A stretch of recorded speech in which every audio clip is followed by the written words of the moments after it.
All right, so listen, I got a problem with you. Don't worry about what it is. I was just hurt and really damaged and depressed by it. But I got a problem, but we ain't going to talk about it. But we are going to talk about Ready to Love. So my name's Kevin. I'm Tarsha. And this is Conversations with the Crawleys. And we have conversations about faith, family, relationships. And we do recaps, reviews on some of our favorite shows. This one is all about Ready to Love, the latest episode in Miami. So because we know this is content that you enjoy, and because we know that you might not have already hit that subscribe button, hit it now. Hit it. Hit the like. Hit the like. Request notifications. Request. And share. And we'll see you in the comments. Consider becoming a member and checking out the merch store. And to our returning members, our returning viewers, our returning KT squad. KT squad. What up, y'all? All right. So, episode kicks off. Y'all know last week, who is it that went home? Fabrice, or as some of y'all call him, Febreze. The 65. Y'all agreed with me. He don't look like he 44. Some of y'all was being generous and said he was 55. So he said he just had maybe he had a hard life. Yep. He just aged an extra 20 years. Hey. Have you seen people who had hard lives? I've seen some people that have a hard life. Okay, I'm just saying. Because we saw some 40-year-olds this past weekend look like they were 18, 21. Yeah. So yeah. like, Then you got some people, like I was in my barber and another guy was leaving. And I'm looking at him. He's like, okay, he looked like he probably in his 40s, maybe about my age. He's like, no, he pushing 75.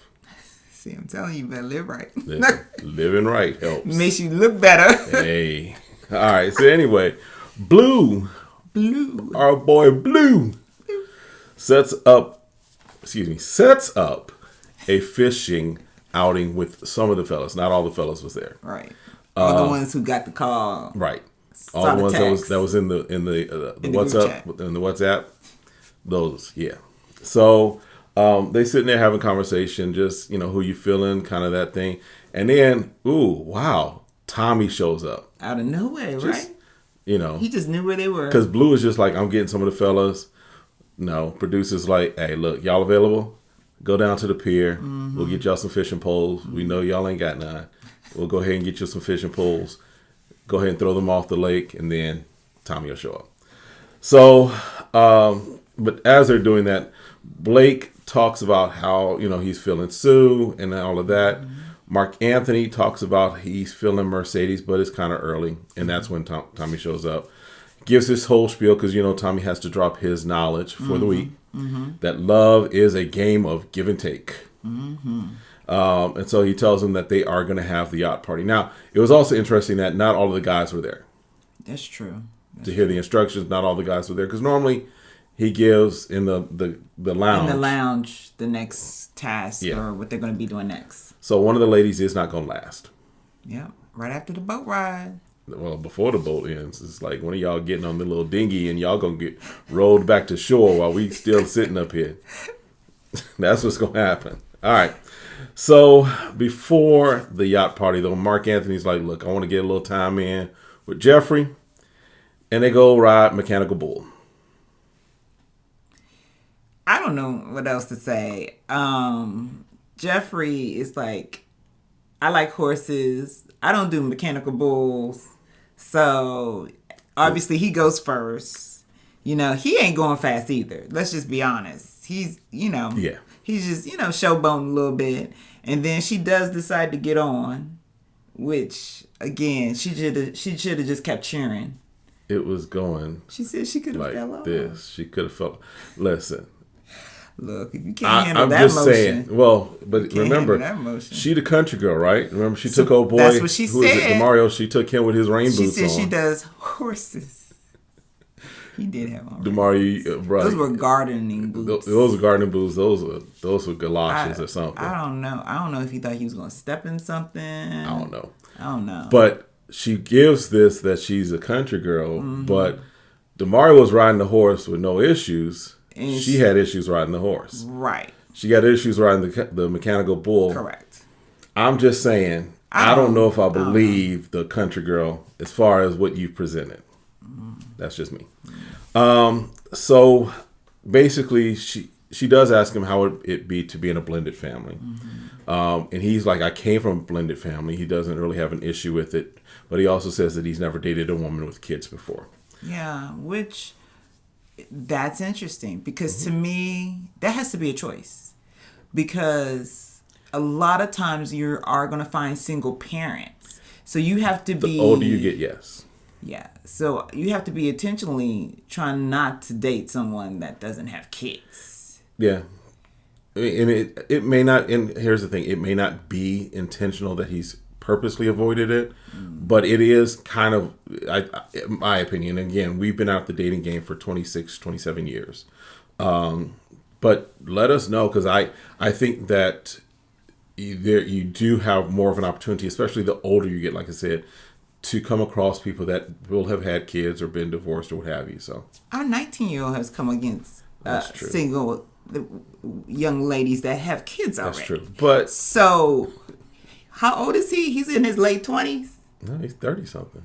Okay, so he's in his 37. That's what I'm saying. It's rare. It's becoming rare. The window is becoming rare, or shorter, smaller, whatever. He's not swiping to the left for the ladies that got kids. Okay. I'm just saying. I got you. I hear you. So, for him to say, okay, I would have to take it real slow.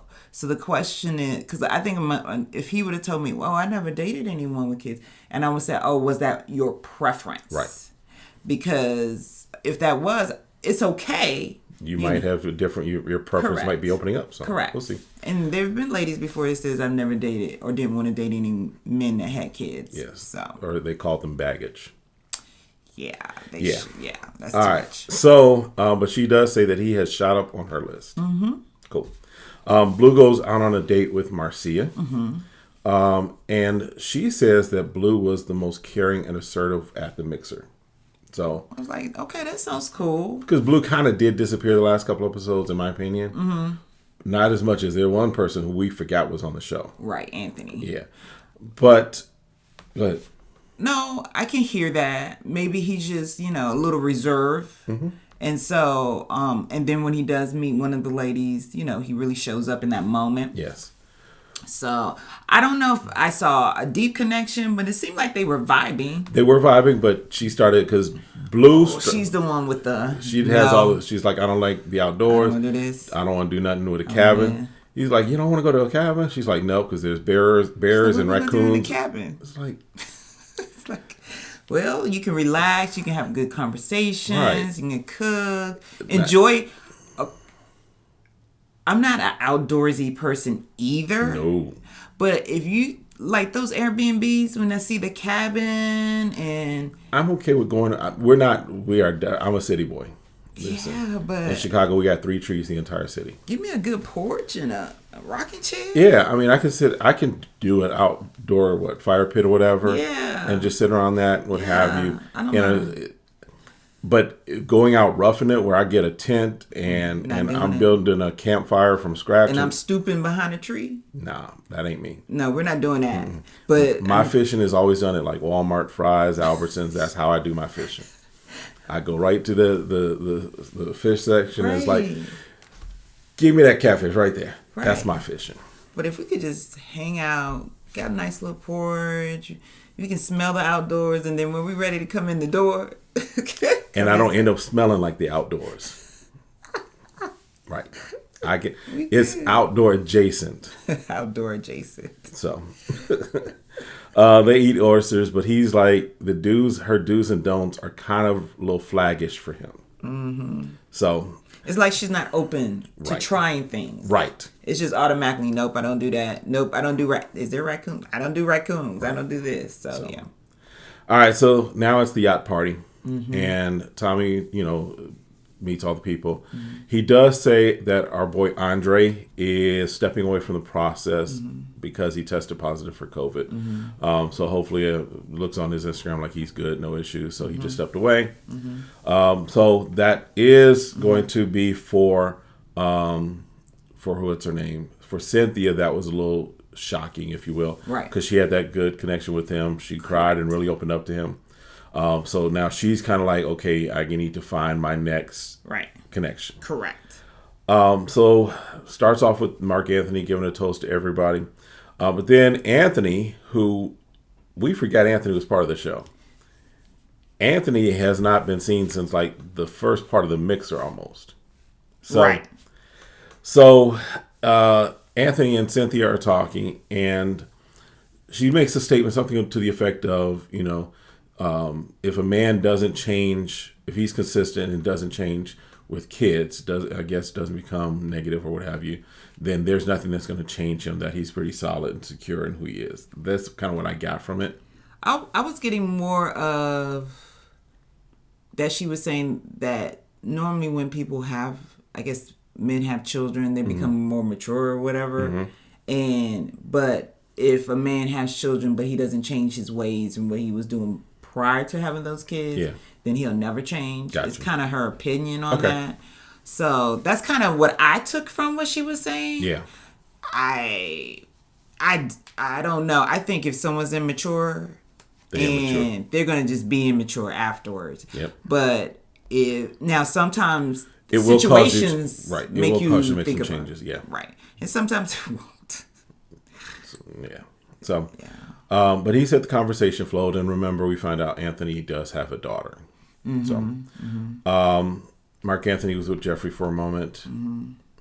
Blake pulls. It was like a brief moment. Yeah, it was just a brief moment. Blake pulls Susu aside.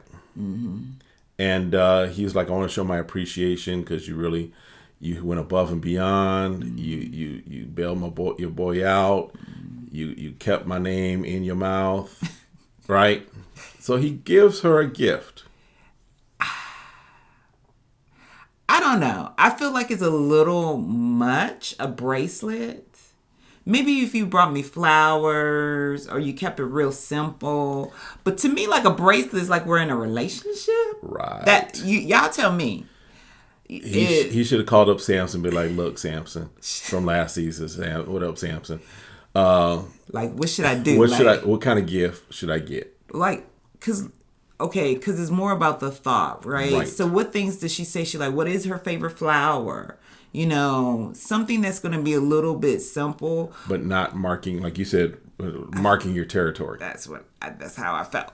Now she loved it. She loved the bracelet. She received it. I don't even know if I would have put it on right then and there because again, it's the perception. Your territory. It's like, so if he's giving her gifts like that, maybe she's already decided who she's going to be with. Because it's not. Here's the thing. It's not like he went like all the way to the back end of the boat where nobody was there. He pulled her aside to this common area just over to the side. Well, everybody can see what's going on as well because the cameras are focused on that area at that time as well. So it's like, you giving her a gift, but you're making a statement whether you realize it or not. So Tony meets with Morgan, and Morgan's like, I'm not getting the attention I crave and feel I deserve.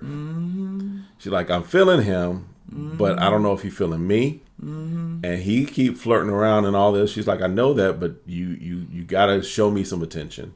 So obviously we can't see every moment how they're interacting. And granted, he spent time with her on the beach and they were kind of really vibing and stuff like that. And so now when we get to the yacht, it's like, okay, is he calling her? Like, that's the question that we don't know. We don't know. Right. So we can only take from what she said, So then it goes on to him like, well, you keep asking these things and I feel like you're not confident. Right. But it's just like, okay, but again, I think maybe she needed to give some very specifics like, hey, this is what I need. I'm not feeling like I'm getting that. Right. Although is this kind of how you just work overall? I don't know. This process could be new to him as well. You're trying to navigate a lot of people. So we'll see. I mean, he does come across very smooth. Yes. Player from the Himalaya. So we'll see if he's really into her or not. Yeah. So, and then all the folks are kind of in the common area, and I forgot who it was, but it was like, oh my goodness, Tommy left us a gift. Wow. The thing was sitting there. Production put it there. And it was like, all right, ready, go, action. Oh my goodness. Well, it's just like, all right, Tommy told us to do this. Right. You know, at some point we're going to have to play this. Right. So let's get to it. So it's basically, it was questions in there. Like truth and dare, kind of. Yeah. So the first question was, who do you think would be the best kisser? And I think, was it Landon? Yes. Oh, no, it was DeMario. It was DeMario. Because DeMario started doing his, like, Prince lip, licking at his... Yes, his it tongue. was his LL Cool J licking of his lips and his Prince. You know, it was just like, it was weird. It was like, bruh, pump the brakes. It's okay. So... I'm not commenting. Exactly. So then the question was to Mark Anthony, and it was give a foot massage to your top choice. And he's like, well, I'm going to give it to two. There's two of my top choices. So he goes over to Jeffrey and rubs her toes. And she's like, okay. If you're supposed to rub feet, let's rub feet. Go ahead, take a shoe off. Rub her feet. You can tell he ain't a foot man. Like last season, we had someone who was into feet. Yeah. We had somebody that was into toes. Yeah. So he ain't into feet. He's not going to be rubbing nobody's feet.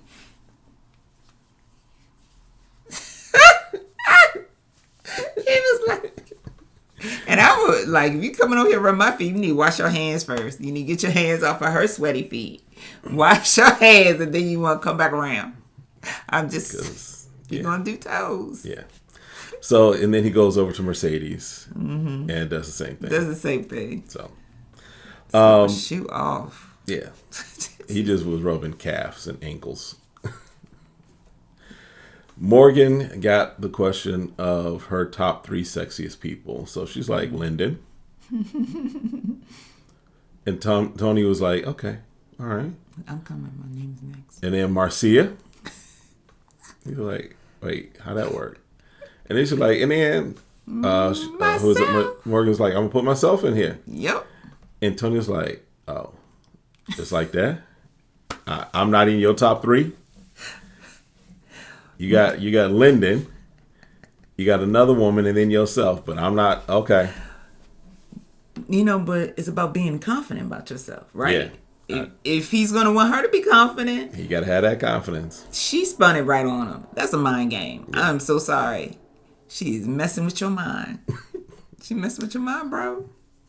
And he like, oh, okay. I was looking for my name. Yeah. You know, I thought we vibing. Yeah, you vibing. But she don't have to say, you don't have to be the most sexiest person for her to be with you.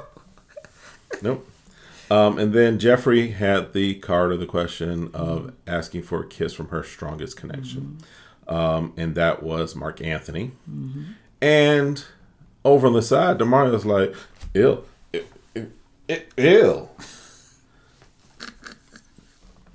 It's not like Mark Anthony tongued her down. In fact, Jeffrey was kind of like,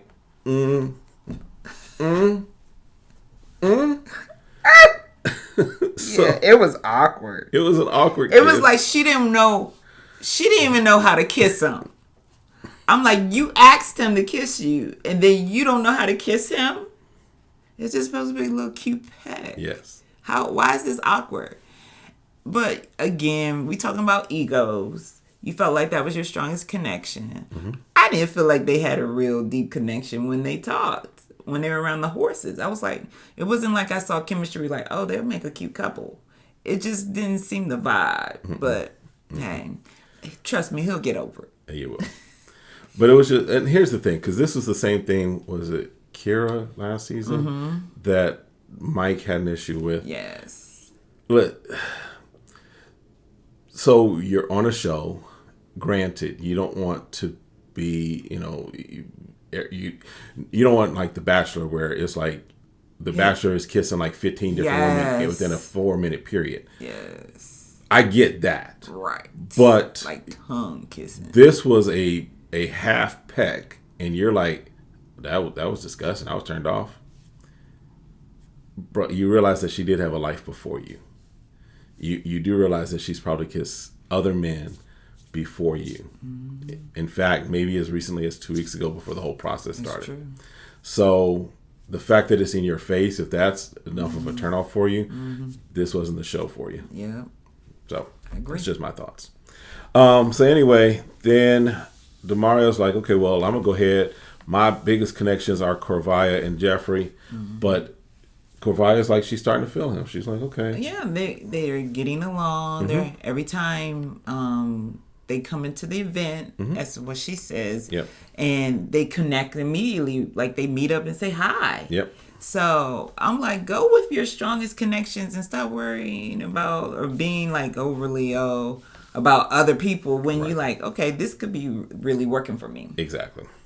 Couple other things. Lyndon Morgan talking. He's feeling her, and according to her, he's the sexiest person there. So hey, why wouldn't you feel it? Somebody gonna call you the sexiest person. Okay.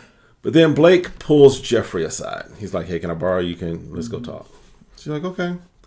She's like, "Oh, we gotta go up the stairs." Yeah, he takes her. He takes her like all the way. Well, on the backside of the boat, he takes her away, and he's like, "I was surprised. I was hurt. I was devastated. I was discombobulated. I was undone." She's like, "Oh, well, no, I'm sorry. First of all, she's a little more nasally at times. I don't know if y'all noticed this. There's some times where, like, when she's talking, she's very nasally, almost like a baby voice in some respects. But then in some of her asides, she's talking what I would say is normal. Curious. All right. So, but she's like, okay, what's the issue? He's like, I don't want to get into it. So can you tell me exactly what you heard? I was just disturbed by it. All right. But for me to be able to understand your hurt feelings, I I don't want to get into it. I was just hurt. I was surprised that you said what you said. So you pulled me to the side because of what? Because I was by my man. I didn't claim him. So so here's the thing. Because we talked about this. It's possible that he was maybe trying to protect Susu. Yes. Possible, but here's the thing. The thing that she said was in front of all the ladies. So he didn't necessarily have to point back to Susu. He could just say, I heard, period, and gone with it, right? Yes. If it was that horrible, that devastating, and if it's something that you're like, you're saying something about me that is injuring my chances here, I should confront you and say this is not true if it's not true. Or even if you pull her aside, was like, hey, so what do you feel the connection is between us? Right. Do you feel like I have you as my number one already? Because you could even approach that way. You didn't have to even say anything about anybody said anything. True. I'm like, hey, let me talk to you a little bit. Are you feeling like, we have a good connection? Mm-hmm. And you can start there. And she's like, well, not really. Me neither. Start by saying, we're on the same page. I'm glad we're on the same page because I don't want you to think or make anybody else think, I think that I'm ending this process. That I'm ending this process with you. So I just want to make sure we're on the same page. Yep. So we can date as many people as we can here because we're free to do that. Exactly. And I am not trying to hold you back from seeing anybody at any time in this process. And if you're concerned that I'm asking you who you went out on a date with, ignore my calls. It works that way. But if you're in your head that all that is about you, instead of just trying to make conversation. Yeah. So he could have put it that way too. He very well could have. There's a lot of ways, but he didn't handle that conversation well. No, which to me, those are the things that are red flags. It's like, how do you handle conflict and working through situations where you hear things and you're trying to come back to your partner, but you're not going to share because, well, maybe I don't want to say where it came from. Right. But you're not communicating well at all. Right. And that seems to be Blake's MO right now, just from what we're seeing, that he does not handle conversations well. Because who was it, Z, that he had the interesting conversation with, where it was almost an interrogation. So, and he said, I was just trying to pull him. Yeah. I'm just trying to see more of her. It's like, Yep. yeah, you shouldn't have been the one to do it. So Tony is talking with Janique, and she's another one that almost forgot that she was there, just because we haven't seen a lot of her, a lot of her interactions. But long story short, she was in a long-term relationship that just did not work out, and now she's been single for a while, and so she's kind of expressing how she's ready for love. She's ready to find her person. She wants to have kids. She wants to, be happy in a relationship. And she tears up, and Tony's like, lay your head on my shoulder. Go ahead and cry it out. It's okay. Well, and I feel for women who've been with a man 7, 8 years, waiting for them to make a decision. And that person doesn't have the decency and the respect to say, you know what? These are the things you've been asking for, and I can't give it to you. Why don't you do that 2 or 3 years in the relationship? Yeah. But you, in a sense, it feels like you're stringing along this person, thinking that you're going to finally come around. They put all this effort and all their time into you to realize that they have to break up after they done put all the stuff together, they are living together, and they don't want the same thing as you. Yep. It's sad. Yeah. So then Jeffrey, Sue and DeMario are sitting there having a conversation. DeMario's drinking on his red stripe. And Jeffrey's like, hi, I want to come talk to you. So she comes in. And she starts talking about the Blake conversation. Why Sue's there? With Sue, right? And DeMario. Because she knew who it came from. True. That's why she was sitting there with them. Okay. So DeMario just sitting back in the cut like, and her and Sue get into it. She says that Jeffrey says that Blake was caught in the whole strategic process, basically, of the show. And she reiterates the previous story as far as that.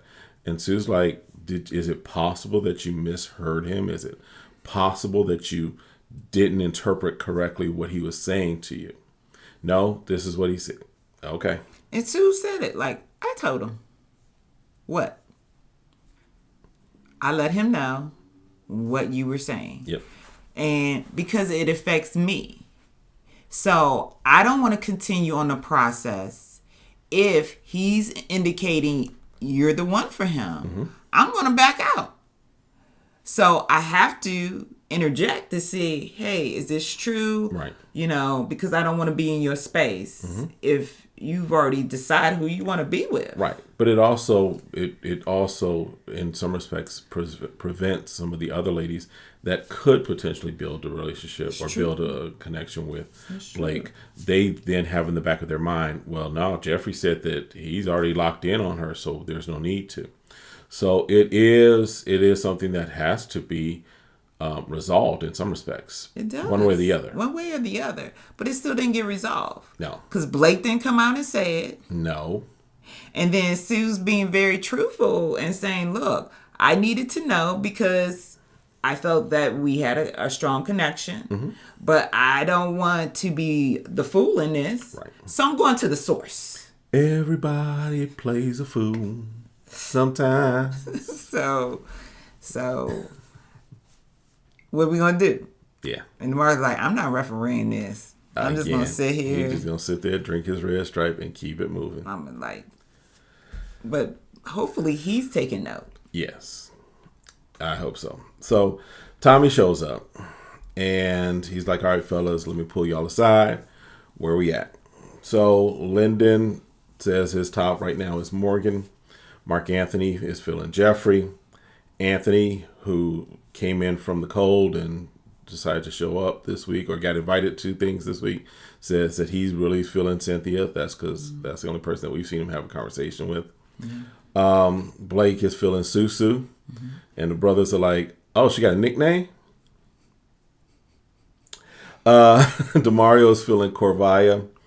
Tony is like, look, I'm feeling Marcia, but Janique, she cried a few tears on this shoulder right here, so I'm feeling her. And then Blue is like, yeah, Janique's a good person, so he's feeling Janique as well. Then it gets into who they're not feeling. So DeMario's like, Marcia's not really the one for him. Mark Anthony says, yeah, Marcia is more on the friend level. And he also mentions Janique as a person that he's not necessarily connecting with.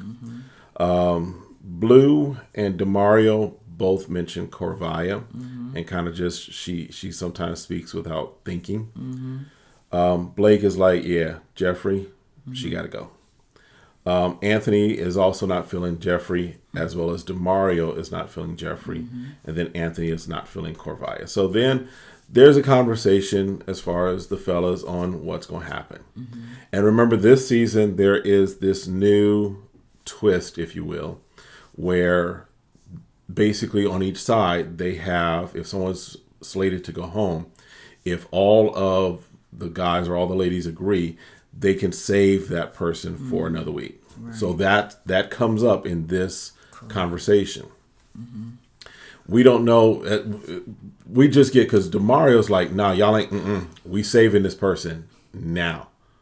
Because they're like, you might be feeling somebody later. Well, you could be feeling, I would have put it on them. I said, well, you could be feeling someone later too. So let's save who I need to save now. Mark Anthony's like, no, we could, there's going to be other shorties. It's good. DeMario's like, no. I mean, his eyes got big. He's like, no. He's like, now. We living in the present. I'm not worried about what's happening in the future. If we get this person gone now, that prevents the future. That does prevent the future. Because I'm like, well, who are you trying to save? Because obviously you trying to save somebody because you're asking for my person to go home. Right. So let's talk about that. Yeah. So everybody was like, man, they were like, he must really, he has to be really feeling this person. So let's just go ahead and save her. So they do meet with all the folks, and Tommy turns it over to Tony to deliver the news. And Tony's like, Marcia, get up here. Jeffrey, come on up. Corvaya, right here. And so the feedback was Marcy, friend vibes for some of the guys. Jeffrey, they feel that she has a shell still around her. In other words, she's got her walls up. And then Corvaya, there again, you keep saying stuff that you speaking well before you think. And y'all remember Corvaya is the one who was like, it's a red flag if you have a roommate. That's right. Yeah. So for some of the guys, they're like, I can hear what you might be saying, but you haven't thought that all the way through. Yeah. So we are left with a cliffhanger. Gotta throw it in every now and then. So looking at the trailer for next week, Jeffrey pulls through. The question is Corvaya and Marcia. I think it's Corvaya. I think Corvaya might be the one to go. I think Marcy has enough connections. Yeah. And when I look at the list, DeMario was the one that had Corvaya on his list. Oh, so maybe. Well, he was trying to save Corvaya. He was. So maybe it's Marcia. Marcia, and maybe was it Tony? Because I know Tony also. Tony said Marcia, but Morgan was the one that he's really. But he didn't call Morgan's name. Morgan. But in the trailer, we see him getting back with Morgan. So it could be Marcia if they didn't save her. Right. So we'll see. Let's see if they used it to save her. So let us know your thoughts. Let us know what you're thinking. And let us know what we might have missed, because we're human. We could have missed something. Anything else? No. All right. Well, look, that's it for this one. Let us know again, and we'll see y'all next time. Have a great one. Be blessed. Bye.